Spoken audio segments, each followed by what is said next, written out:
সারা দেশে গ্যাস সংকট আরও তীব্র হয়েছে। ফিলিং স্টেশন থেকে বাসাবাড়ির রান্নাঘরে চরম ভোগান্তি পোহাচ্ছেন গ্রাহকরা। এদিকে ব্রাহ্মণবাড়িয়া ও ফেনীতে গ্যাস সরবরাহ মোটামুটি স্বাভাবিক থাকলেও সংকট পুরোপুরি এখনো কাটেনি। পরিস্থিতি কবে স্বাভাবিক হবে তা নিশ্চিত করতে পারছে না কর্তৃপক্ষ। সহকর্মীদের তথ্য ছবিতে প্রতিবেদন।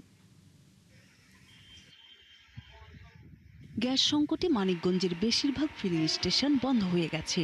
জেলার 14টির মধ্যে মাত্র 2টি স্টেশনে সীমিত গ্যাস সরবরাহ থাকায় যানবাহন চালকদের লাইন দীর্ঘ হয়েছে। আর প্রেসারও কম, একেবারেই কম। এটাতে আসলে গাড়ি ড্রাইভ করা খুব কঠিন। পরিকল্পিতভাবে যদি গ্যাস আমরা নিতে পারি তখন আমরা সারাদিন চালাতে পারি, আর এখন যে গ্যাসটা আমরা নেই এখন আমরা সারাদিন চালাতে পারি না। ঢাকার ধামরাইয়েও বাসাবাড়ি থেকে ফিলিং স্টেশন, কোথাও চাহিদা অনুযায়ী গ্যাস পাচ্ছেন না গ্রাহকরা।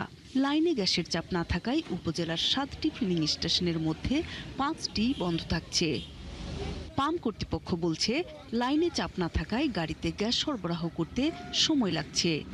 ফোটানোর ঝামেলা ছাড়াই নিরাপদ পানির জন্য ঘরে আনুন পিওরিট। কল করুন 16627। এদিকে ব্রাহ্মণবাড়িয়ায় গ্যাসের সরবরাহ বেড়েছে। বাখরাবাদ গ্যাস ডিস্ট্রিবিউশন কোম্পানি জানিয়েছে, শিল্প কারখানা ও আবাসিক গ্রাহকদের গ্যাস সরবরাহ শুরু হয়েছে। গ্যাস সরবরাহ শুরু করার পরপরই পর্যায়ক্রমে সারা বাংলাদেশের ন্যায় ব্রাহ্মণবাড়িয়াতে গ্যাসের সরবরাহ বৃদ্ধি পাচ্ছে।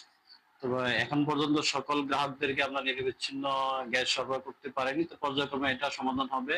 ফেনীতেও শনিবার সন্ধ্যা থেকে গ্যাস সরবরাহ মোটামুটি স্বাভাবিক থাকলেও সংকট পুরোপুরি কাটেনি। গ্যাস পাইতেছে ইনশাল্লাহ আজকে 2 দিন কোনোরকম আমারই নয়, তবে 170 টাকার গ্যাস দিচ্ছে, এরকম হলে মোটামুটি চলবো।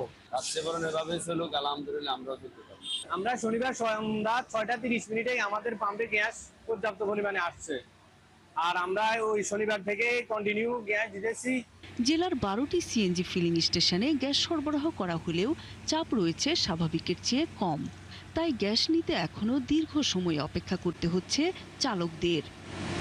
নূর তাজবিন নীর, 71।